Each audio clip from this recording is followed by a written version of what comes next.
People are rising up everywhere, from Chile to Hong Kong to Lebanon, Iraq, and France. But why are some of them good and others violent? What makes a protester courageous? What makes a protester bad? Which ones are rioters? And which ones are fighting the good fight? If you're watching mainstream media, sometimes things can get confusing. Protests are described as a violent mob in one country and a pro-democracy revolution in another. And some protests don't get any coverage at all. Who decides which protests are worthy of which labels?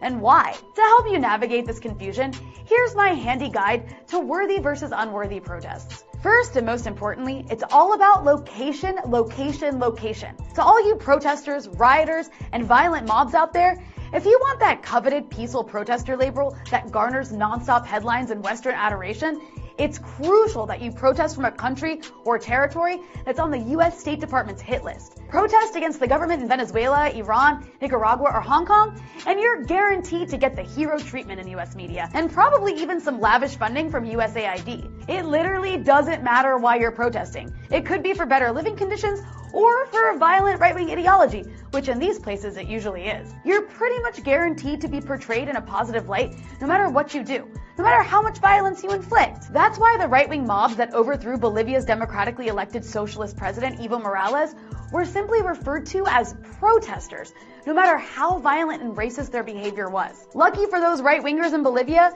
the US doesn't like Latin American countries to have socialist leaders, especially where there are resources to mine. So for 2 weeks, these violent right-wing mobs rioted for the downfall of Morales after refusing to accept the results of his re-election. They broke into Bolivian radio offices, forced out the workers, and tied one of them to a tree, and were still called protesters. Even after they kidnapped and publicly tortured a Bolivian town socialist mayor, forcibly cut her hair, doused her in red paint, and paraded her through the streets barefoot, the BBC referred to them as a crowd of protesters. The New York Times also saw these kidnappers as merely protesters. Meanwhile, the US-supported military coup against Morales following the riots was celebrated as a victory for anti-government protesters. Really makes you wonder how these people would have covered Pinochet's violent takeover of Chile in 1973. It would have gone something like, pro-democracy protester Augusto Pinochet succeeded in unseating authoritarian leader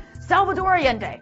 It's a bright future for the Chilean people under this new democratic order. Right-wing mobs in Venezuela that have literally lynched people get the same royal treatment in Western media, in lockstep with the US government's operation to overthrow Maduro. The same goes for protests in Hong Kong, where the US is funding a violent anti-China separatist movement that regularly beats up those who disagree with them, often flagrantly on film. They recently lit a man on fire. And how does the media describe these people? Pro-democracy and anti-government activists.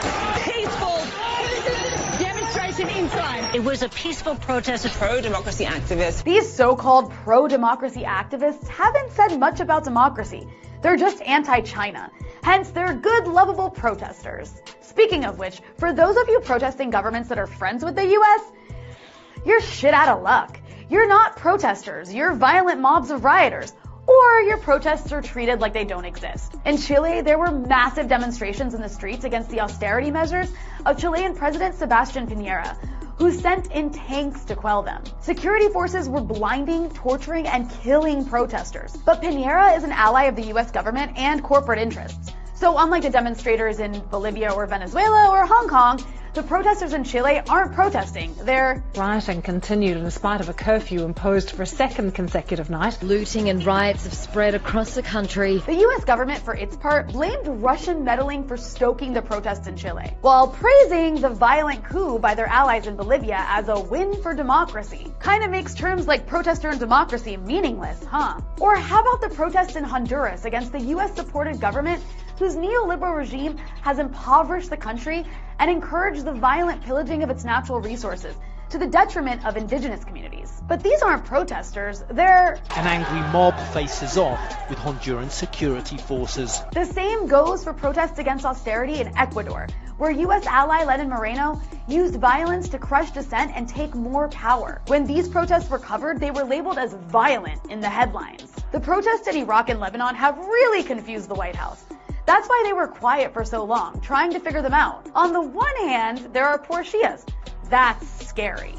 On the other hand, there are DJs, liberal activists, and anti-Hezbollah protesters, getting Washington and the media excited. And Iraqi Shias have even targeted the Iranian consulate in their rage against the entire system. That gets Washington really excited. Where do weapons fit into all of this? In some places, you can still be a protester even if you're armed and fascist, as long as you're agitating against the government in one of America's shitless countries. Like those peaceful pro-democracy rebels in Syria and Libya that turned into Al-Qaeda and ISIS. They got called protesters even after they shot at people. Then they graduated to freedom fighters and cute rebels. So cute, right? But Palestinians, forget about it. You can't even carry a rock, or you're a terrorist. And definitely don't approach any fences, or you'll get shot and the international media will lose interest even as the body count rises into the hundreds. You see, protests are worthy or unworthy based solely on how they impact US geostrategic interests. So protest accordingly. Good luck.